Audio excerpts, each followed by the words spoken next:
So in this video, we're going to talk about strategy for chess.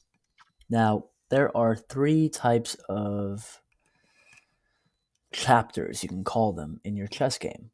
The first chapter would be the opening, and that is essentially how you open up your game.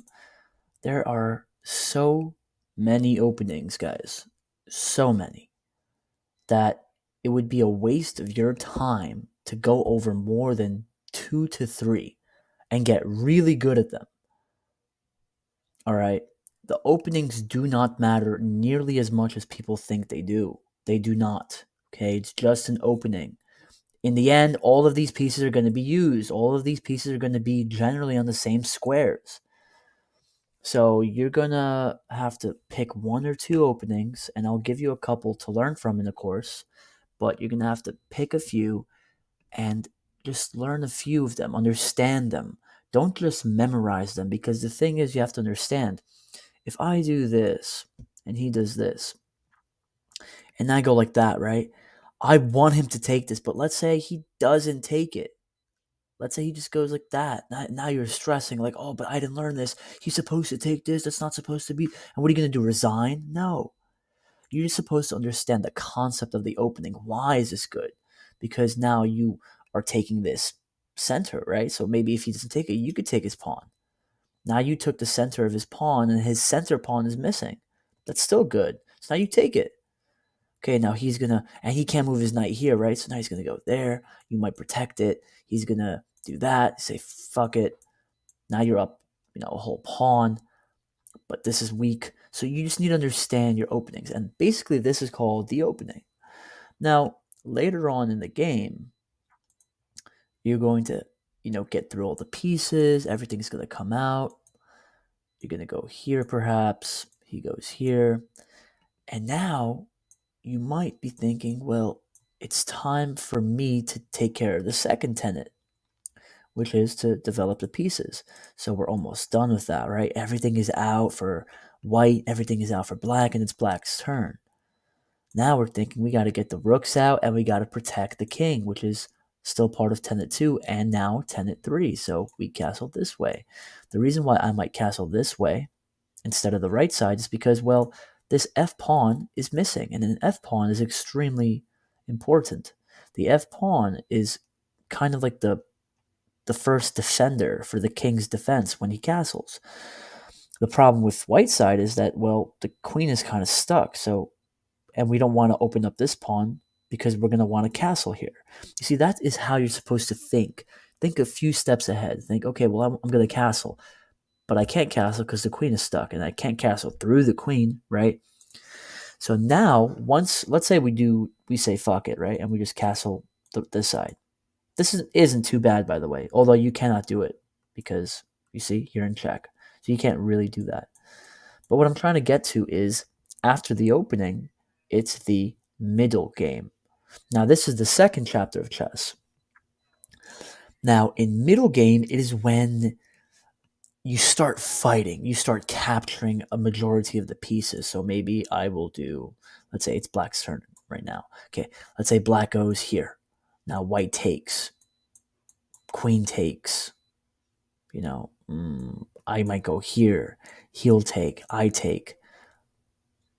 He might take, he might push, try to break this up. I break it here. I mean, that was a bad move, but you guys understand the middle game is essentially where a lot of your pieces get sacrificed or traded for other pieces. And that is essentially the middle game. Now, after the opening and after the middle game, it's the third and final chapter, which is called the end game. And now the end game just basically means you survived without, getting checkmated, which is cool, but you also didn't checkmate him. So how it would work would be like this, essentially. It would look something like this. Equal pieces, generally same pawns on the same side. Sometimes it might be a little bit off, like it might be like this, right? He might have this missing. He might have it like that. King might be here, so this is open file. The end game is extremely crucial, and it's actually the thing I would recommend all my students to learn first. Not the opening, not the middle game, but the end game. And the reason for that is simple. In the opening, you have more than 1 billion different moves because there's so many pieces on the board, there's so many options. But with an end game, you're limited with what you can do. You're limited with what's the best move. If you start a computer, right, and you tell it, give me the best move on move one, there is no best move on move one. There's so many. But if you put on a computer right now, an analysis board, it will tell you the best move. And it's almost indisputably going to be the best move because there's fewer algorithms. So the end game is where actually, if you remember in my previous video, I said that the king does not move. He stays protected. But in the end game, let's say once the queens are off the board, that is when the kings start to move. He might go here. I might go like this, and it just this is when this is when stuff really happens, and this is where a lot of you can get a lot better at because it's not difficult to see what you must do. Yeah, sure, when you start out, but essentially the three chapters, the three strategies are opening, middle, and end games. Now let's talk about, I actually want to dive into it now. What is the point of all this? Well, there's a few things you could do. If you could somehow checkmate the king, you win. But a lot of times people chase the checkmate when there is no checkmate, or you don't have the skills, or you are so evenly matched with your opponent that he will see the checkmate you're going for and he will defend it. And in trying to kill him, trying to kill his king, you will kill your own king. You will have your own weaknesses. And that is a very big folly that I don't want you guys to do. So the point of Endgame is to grind it out.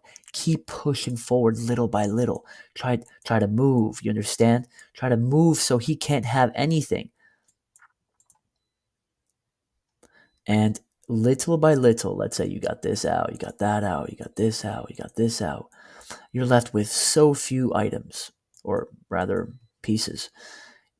And now, let's say it's like this. White is almost certainly going to promote. And once you promote, that is when you win. So you're thinking, who has a better position? Well, they all have 4 pawns, right? One, okay, let's say this is gone. One, one, two, three, four. 1, 2, 3, 4. And obviously one king. So technically, we're even in points, the value system, but this pawn is about to promote. And all you got to do is just to push this pawn up. And if he takes, you move up and you promote. And if he doesn't take, then you take and you promote again. And the king cannot get there in time to solve this issue. And that is when you get a queen and you clean up shop.